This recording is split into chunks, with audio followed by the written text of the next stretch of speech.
Last time on Phabulously Phillip. I'm gonna give you a note that gives you permission to go pick up my check from work. Lucy has a track record for definitely not wanting to go to her jobs anymore. Say my mom already took me back to Mexico. I'm wanting to see how my brother and his family reacts to the cameras. The family's going crazy. All hell breaks loose. I was right there. You're a fucking liar. Cheers to the crazy times.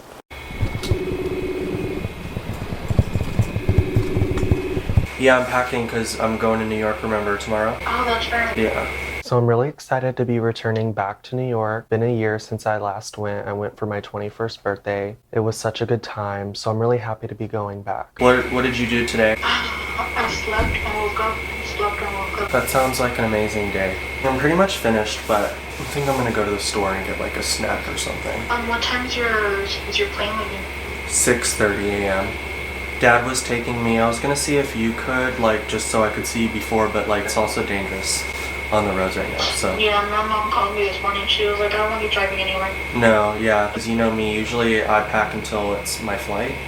So if this were any other trip, I wouldn't have even started yet. So, because I'm not playing this game of staying up all night and then being tired on my trip. So I don't know when I'll see you, but I'm sure shortly after my trip, so. Yeah, when you come back from your trip, I'll come see you. Hey guys, so I'm here at my place in New York. So far, I'm still really happy to be back in New York. I love my place.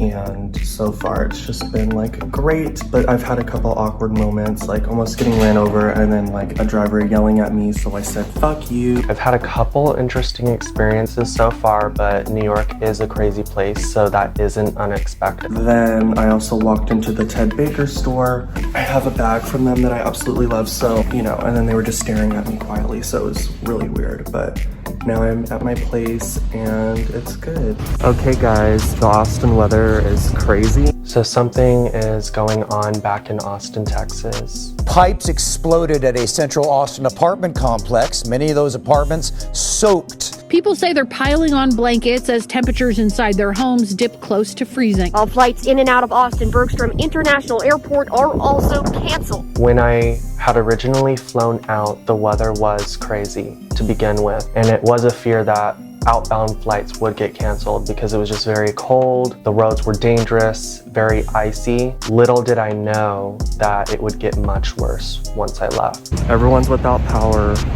All flights have been canceled. My flight was canceled. I'm supposed to come back tomorrow instead, but with the weather being so bad in Austin, I may have to stay in New York until who knows when. My family said that they're without power. Everyone's without power, but until further notice, I mean, we just don't know what's going on. If you have power, please try to live almost like you don't. If you have heat, run it low. Run it lower. If you have lights, try just to use the light you need at that moment. If you have power, maybe you'll take a turn using flashlights or a candle. The more we can conserve, the greater the chance that Austin Energy might be able to satisfy whatever load reduction the state is requiring in an increasing way with conservation, rather than with outages. And there are no promises because we can't control the state or ERCOT or what it's going to require of us. So many homes were without power, without water. I had communication with my family for most of the time, but it got to a certain point that without electricity, phones couldn't get charged. I lost communication with my family for a couple days. All I could do from New York was just keep in contact with my family as long as I could and also keep track of the news. And if you have fucking power and you're blasting your heater right now using unnecessary household items, fuck you. Fuck you, but also fuck the city. Fuck Abbott, ERCOT, whatever the fuck it is. Like people, I'm sure people are dying right now. Like this situation is so dire and so serious. And for some reason, it's being downplayed and it's just fucking serious. Like, there are no fucking words. I'm stressed the fuck out. Obviously, everybody's stressed out. But seriously, like, do your fucking part. Do your part. If you have power, put it at fucking 68 and don't blast the heater. Fuck you. I can understand why my sister is upset. If one can contribute to everyone else being able to reserve power, heater, and water resources, everyone should do their part. Just because one has water back doesn't mean that the rest of the city's okay. So that goes with electricity. Everyone just needs to do their fair share and use the bare minimum. It's frustrating and it's scary and it sucks just feeling so powerless, not being able to do anything, trapped 1,500 miles away. And all you can do is just sit there. I felt bad just knowing I was okay and I was able to access heater and water just so easily. And that was something that people were so desperate for back home. This isn't something that Austin has ever had to deal with. It's just so crazy how 1 minute you live in a normal and perfectly fine city, and then it's almost like it's a third world country in a matter of hours. After a total of 9 days in New York, I finally made it back.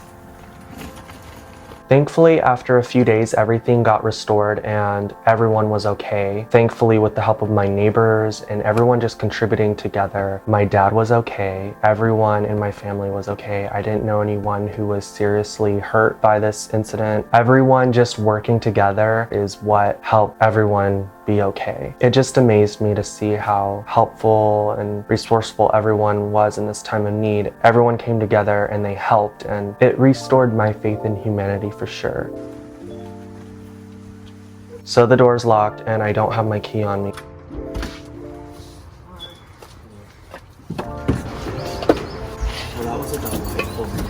When Dad opens the door, I was shocked that he wasn't more joyful in his expression in seeing me. I thought that the rejoice would be so heartfelt and monumental. It seems that Dad is still out of it after going through what he went through.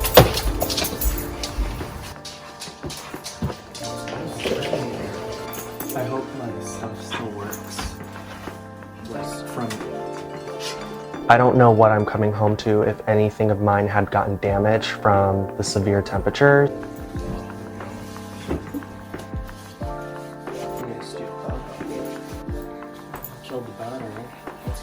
I'm checking all of my equipment, just hoping that everything is okay. I hope they didn't get damaged. This works too. Thankfully, everything is. I don't have to worry. I am just so shocked at how nothing was damaged, but I am so grateful and blessed. Oh my god. My sister had sent me a beautiful card for Valentine's Day. Sent me a Valentine. I love you. Have a good time. So, how are you feeling, Dad? I'll be alright. So Dad definitely needs a few days to recoup after everything, and that's fine. I'm just glad that he's okay. After being away for so long, I'm just so glad to be back and that everyone's okay. It's just such a blessing that everything ended up being fine. Hey. Why didn't you tell me you were coming home earlier? I meant to call, but I had just been so tired. So I'm FaceTiming Hannah for the first time since being home, and it didn't even really occur to me that I hadn't even told her that I was already home. I myself have just been so exhausted, so I've kind of just been out of channel for a while. Thank you so much for the card. Oh, you got it? You like it? Yeah, I love it. I actually have a couple gifts for you, and I can't wait to give them to you. Yeah. Thought you're like jet lagged? No, I think it's just because I've gone to bed late. Like, I'll be playing on my phone and just not go to bed. I had no idea that you were back home. I know, I was so low-key about it. I wanted It's to... Tuesday! You didn't even tell me for 2 days. I know, I wanted to call. I meant to, but I had just been tired. You're so funny. I really think that timing is crazy, how I just happened to leave right before the storm hit, and then I came back after everyone had already recovered from the disaster. Okay, well, I'm glad you're home safe. Wait, so you've had running water the entire time you've been home, right? Yeah, it's just we were on that boil notice. Now we're not anymore, thankfully. So. God, you really missed a fucking shitstorm. I'm glad I did. I mean, I hate that like everyone else had to go through it, but... Yeah, well, I wouldn't want you to go through it anyway, since I'm in New York. Thanks. It looked like a good time, though. Yeah. There was this man, like I was walking to the airport, like to the station to get to the airport, and this white van approached me, and he was like, "Hey buddy, where are you going?" Because he saw me carrying all this luggage and it was dark out, and I On my way to the airport, there was some weirdo who pulled up to me in a white van and was trying to get information out of me, like where I was going. I turned around and I was like, what? And I was like, can you go? Like, go. And he drove off, but he kept looking at me while he was driving off. Like, what a fucking weirdo. What the fuck? I just told this dude to get lost, and thankfully he complied. But it's just scary thinking that the situation could have gone a lot worse. I was walking by myself, early morning in Manhattan. The sun hadn't even come up yet, so there was really no one to be seen on the streets other than myself. Yeah, like I was carrying my luggage like on its side because it has a handle on its side, because like I was gonna use it to like whack someone if they tried something. Yeah, that's scary. Damn, what a fucking weirdo. Yeah. It's good to be able to talk to my sister and everyone else again. I'm just gonna like chill today. Okay. Alright, well I'll talk to you later. Okay, bye. Bye. So I'm going to Hannah's to bring her some gifts that I bought her while I was in New York. Your teeth are looking so good. They are? Like, the bottom, they're straighter. I was thinking the top. Your teeth were always nice to begin with anyways. Thanks. I'm going tomorrow to get adjusted. Oh yeah? Yes. What have you been up to? Nothing really. Just went to the plant store today. And that's where you got this new one? Yeah, it's this place called Garden 17. It's kind of up north. It's nice to be able to sit down and talk to Hannah again, because I don't even remember the last time that we hung out. How was New York? It was great. I stayed with these college girls. For the first few days I had my own place in New York, but then my booking ended and I went to go stay with a friend, thankfully, who was living in New York. They kind of like changed my perspective on things, because like they were just so open about, they were crazy, like they were open about their hookup experiences. Like they're like, oh, I want to get fucked tonight, or I want to do a three-way with you. So like they were crazy. She's friends with these girls who all go to the same college as her, and they just completely opened my mind. They were crazy, energetic. They were just so shameless and opened my mind and just gave me clarity to some of my insecurities. And I don't know, I'm used to the stereotype of like a bunch of straight girls and then the gay guys all talking about his crazy hookup experiences. I mean, I find myself to be like very conservative when it comes to sharing like my experiences like that anyway. Yeah. I was already kind of like on edge about sharing my experiences, but then they made me feel so comfortable. Aww. It's like they opened my mind that like it does not matter who you fuck or like what you do, like that doesn't deteriorate your value as a person, and it doesn't make me like less deserving of to like get married someday or whatever if that. These girls really reassured me of my worth and that no one's a perfect person, and even besides that, choices that I've made in the past just don't define me. Was that a thought? Was that like something that you ever had a hard time with? I knew that like my value wasn't deteriorated, but it was something that was like, oh my gosh, I'm someone that slept with over 30 or 40 people in my life. That's your business. That's your prerogative. And who knows, what if I marry someone who's only been with 1 or 5 people and I'm over here being like a hoe? I certainly don't have the most innocent past, but I'm not gonna let that define me, and I'm gonna own it. It just reassured me like, dude, doesn't matter, I'm okay. I didn't know that. I never knew that. You should have told me. It's really easy to let yourself, but especially others, judge you for promiscuous choices that you've made in the past, but that's really no one else's business but your own. People really do that kind of thing to put others down, to sort of hide their own mistakes. People would much rather blast others for their wrongdoings than confront their own. I'm just not going to let myself or the world judge me for that. And I'm not going to allow others or myself to tell me that I'm less worthy and that I can't ever get married or find someone just because I happened to make some choices whenever I was younger. I'm glad that you met some people that make you feel comfortable enough that you can talk about those things. So I was able to share my experiences with them. They were like, Philip, you need to hook up with someone while you're here in New York. I was getting crazy amount of swipes. I think I'm pretty or whatever. I think don't know. I'm That cute. must be it. You saw a couple of the swipe that I'd gotten. You sent me like 2. They were like, what the fuck? Philip, you need to hook up with these people right now. Oh my God. And I tried one person and it just wasn't nice. Like, Like y'all just like met up? The girls definitely made me want to try for myself to go out there and talk to people. It was fun getting to match with some people online and just have some conversations. I did decide to go ahead and try to hang out with someone, but unfortunately that was the crappiest experience of my life. I decided to meet up with them. I kind of already wasn't feeling it because like they were kind of like, they had like hair on their chest, and I'm not really a person that likes when someone like has hair all over their body. But honestly, I don't like people with hair on their bodies. Like, there's just something about it that makes me uncomfortable. I don't mind if someone has like a little hair, but I'm just not into it. But we faced them a little bit and I thought they were chill. I was like, okay, fine, we can meet up.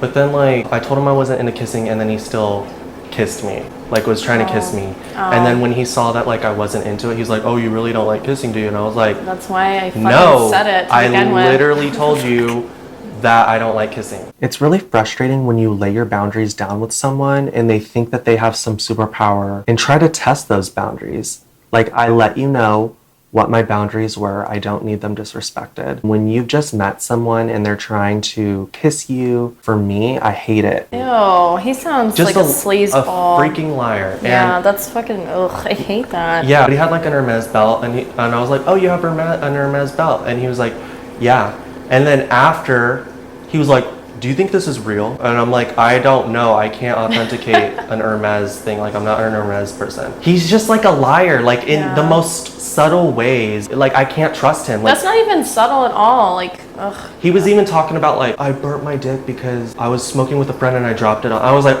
you were just smoking naked with a friend?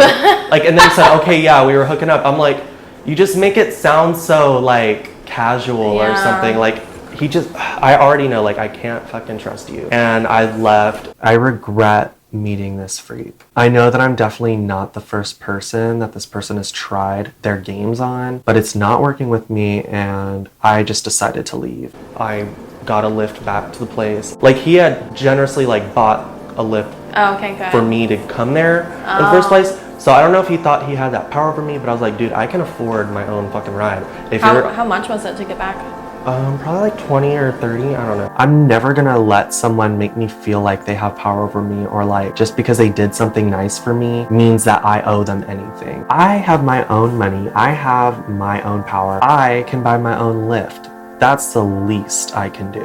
And then he like messaged me saying, oh, I'm sorry if I did anything to like make you uncomfortable. If it's not circumstantial, it's definite. Oh God, that's why you left. And I ended up staying up until 7. And I don't stay up. I don't like staying up that late. I'm just glad that I got out of there. It's such a lesson learned. I feel like part of me might have just been having FOMO because I was hearing about the other experiences that the girls were having. It just sounded so fun and I wanted to kind of have an experience for myself. But sadly, the experience wasn't that great. But that's okay. There are more people in this world who are better than that. Yeah. Like the roommates, they would stay up and like hang out and party and drink.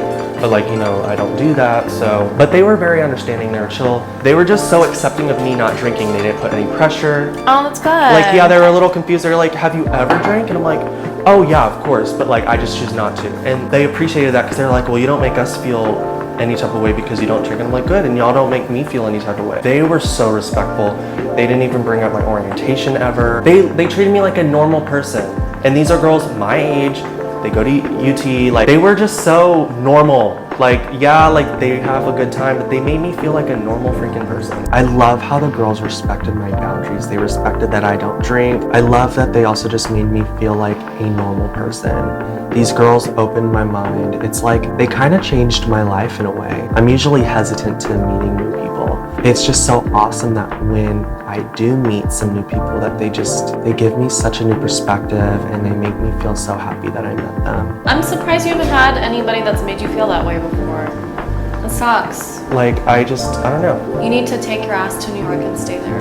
I just can't be there full time. Like, I have to, like, I don't want to feel trapped in one place. Like, I always want to come between here, New York, LA. I certainly love New York, but there's something about it that I just can't live there full time. But when I'm gone, I miss it. And then when I'm there, I kind of hate it. It's like a love-hate relationship. But I know that New York will always be my life, but it's just not a place that I will live full time. Well, I'm glad you had a good time, other than that sleazeball guy. I'm just like, this is why why I don't like meeting people. Yeah, I couldn't imagine. I have no experience in like meeting anybody that I don't already know. I would much rather, like, had it been a perfect world, I wish like it could have been that perfect story where you meet the person and y'all are a thing. The thought of having just been with one person or finding that one early on and just being with them is certainly treasured. I would have preferred it to be that way, but I have to accept that isn't my reality. I can't live on what ifs or I wish things had been this way, because that's not going to take away the fact that things are the way they are now for me. Not this whole seeing where things go, meeting up from online, like, I don't know, I've never liked that, but that's just how I've always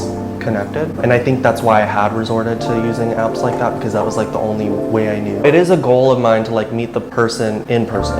Like, That would be I've so always cute. wanted that. Like, I'm not against, and I don't think it's bad that people meet people online, but because I've always had that experience where I've always had to meet the person online because I'm too shy. I'm not the approacher. That's just not what I do. I would just much rather like turn that around. It would be nice if someone had the guts to approach me, but I was just so used to growing up not really relating to people that I just resorted to meeting people online because it's just really complicated in that world, so that was my go-to. And it just sort of carried into my adulthood as well, that it's just easier to meet people online than it is in person. I would want it to happen like unexpected, you know, I don't want to search for it. I'm never actively like searching to meet someone. I'm just like working on myself, because I'm all I've ever had. Yeah. I am my priority though. I don't feel like I'm in a phase in my life right now where I should be falling for someone or getting into something serious, because I just have a lot of goals right now that don't need that sort of distraction. I want to give you your gift. It's Lululemon. I'm just kidding. You might think it's weird. I really hope that Hannah likes the gift that I'm giving her, and even if she doesn't, I really hope that she uses it, because even though it's for her, it means a lot to me because of how it can benefit her. Okay, first. Weird. Yeah, but first let me give you something that. So I got you a keychain. Oh, it has my name on it. New York. A postcard. Did you write on it though? Yes. Yes, you did. I don't know. I feel like I know you're kind of in this complicated space because like you realize you graduated with a degree that you're not really happy with. Yeah. But I don't want your focus to always be school or to always be like Austin. And I know you do travel, but I want you to don't worry about stupid college. Don't worry about, you know, right? We're still young. College is always there. I want you. Like grad school? Is that what you're saying? No, because you were thinking of getting another degree. Mostly grad school, I think. I'm proud of Hannah's successes and what she's accomplished. I want her to do what makes her happy. I don't want her to make decisions based on the pressures of society, because you only get one life, and I want her to live. But I want you to just focus on like living and doing what makes you happy, like, and not what society expects of you. And I want you to use it, no matter how stupid you think it is. I got you the adventure book from Oh, cute! Can I see? Yes, and I put some things in there. Oh, thank Oh, that's just me at the God. World Trade Center. Oh, this is so cute. She loves it, and she can think of me every single time she uses it. This is so sweet, Phil. But I want you to really use it and document your life. I will. This is so cute. She's so big on journaling. She is just so creative, and I've seen the work that she does, and it's awesome. So I kind of want to take this to a different level, and that was the inspiration behind this gift. You do a crazy job with it, like really good. Oh, no, it's not like other people. It's like a whole thing that they do. Oh, we went to the Mocha. So this is like one of my favorite things to do. It's called like a bullet journal, and it's like an actual thing that people do. Are you scared of me today? No. Mumu's in there. She's real sleepy. I don't know what her deal is. Oh, here's Mumu. Hi, Moo Hi, Moo. honey. Hi, Moo. She likes to play hard to get. Mumu. Funny how we have the same desk, but I love it. I remember you were like, "Can I have your desk?" I was like, "No, I'm taking it with So me." I bought it. Fine, I'll buy my own then, bitch. A slut, huh? A slut. Hollis loves her booty getting slapped. She's like, I'm always like, booty, booty. There was a guy and this lady, and they had their cat on a leash. And I was like, "How do you do that?" And he was like, "She was just born this way." Imagine you're like in Target and people think you're just carrying your purse and then your cat pops out.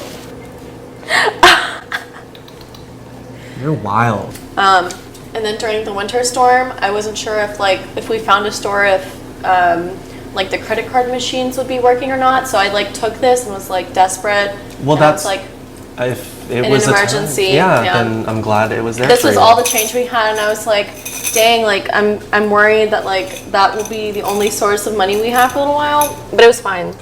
We walked like an hour up the road to the frontage road, and there was a gas station open. I think it's so dumb how I left and Austin was normal, and I come back, Austin's normal. Yeah, and it's like, I mean, that's not dumb. It's just lucky, I think. They definitely downplayed it. It was. I was getting so pissed because like the times that I could get on Twitter and like check like what was being said, ERCOT would be like, oh, these are controlled outages. And I guess they were controlled like so that hospitals weren't overloaded or whatever, but nobody was told about it beforehand. I don't see how that's controlled. See, I was like, I'm not flying back to having no water, so I stayed in New York. I was like, fuck that, if I can help it. Yeah, no, that was a good move. You don't owe anybody anything, you know what I mean? Like, yeah. I was like fortunate enough, you know, people died. But the main issue is like lack of communication. Like the entire time, like that was the issue. Like we didn't know what was open, where to go, how long it would last, when our power would turn on, when our water would turn on. And so I'm sure people that don't have access to the internet or people that don't have smartphones, like I'm sure it's hard to get that information. It's KXCN. They said that all the HEBs would be open. And so we were like, okay, well, we're gonna walk there. Later, it turns out that it wasn't open. So we would have walked like another hour to the store just to like find out that there was no, like it wasn't open. That's so messed up. No, it was really fucked up. And I wanted to like go back on like KXAN and be like, look, like y'all should at least fact check before you're posting things that could potentially cause someone to die. There wasn't the best leadership during this disaster. What's frustrating is how very downplayed it was. The leaders wanted to pretend that they were on the same page as the people, but it was all fake. The communication sucked. It didn't really seem like the leaders cared, and they just want to pretend that they are doing what's best for their people. But there was just a lot that went wrong with this disaster, and it just goes to show that the people can really only rely on the people and not those up there who pretend to care. Honestly, when our power turned back on, we weren't even using the lights. We were still using candles because I was nervous that people still didn't have power. Yeah. I didn't take a shower. I like wet a towel and was like wiping my body because I didn't want to waste the water. I didn't want to waste the electricity. But there are like people that like just don't give a shit. I hate anybody that's not sympathetic and empathetic. It pisses me off. It really does. Yeah.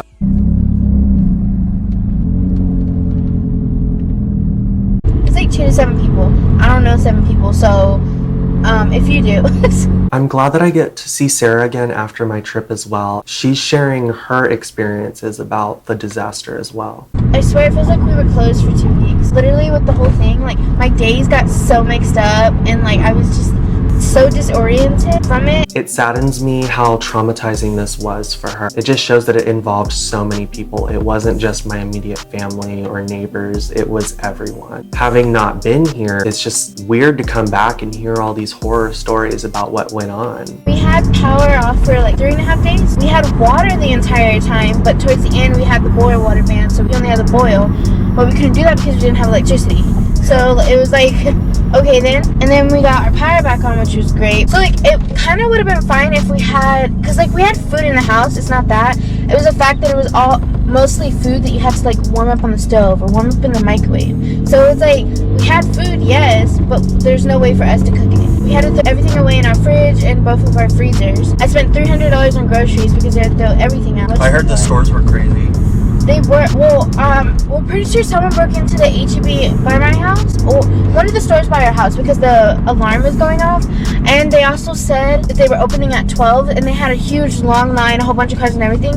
They did not open, so everyone got so mad because everyone was standing out there in the freezing cold and the snow trying to get food because no one had food. They ended up not opening at all They that didn't entire open day. because they didn't have power. But like, didn't you know you didn't have power before? Like everyone on Riverside almost didn't have power.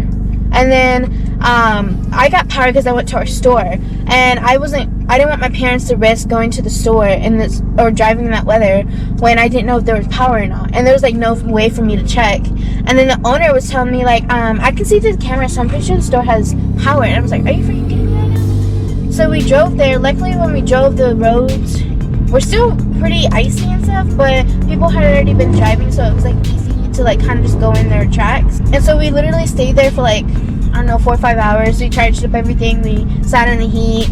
Our owners actually said we could camp out there if we wanted to, but like we still had our animals and stuff. We wanted to make sure that they were warm and fed and all that, so we couldn't camp out there, but we were gonna go back the next day so that way, you know, we could stay warm and stuff. But then our power came back on. I find it very generous that a lot of people's companies were so welcoming with open arms and allowed not only their employees but families to come as well. In the end, I'm glad that everyone is okay and that they're able to tell their stories because they're okay now. They lived to be able to tell their stories. I see that everyone still has the trauma from the event, but I'm glad that everything is back to normal so that they can work on recovering from this experience. I hope that something like this doesn't happen again. But if it does, this last disaster has shown that everyone will come together as a society.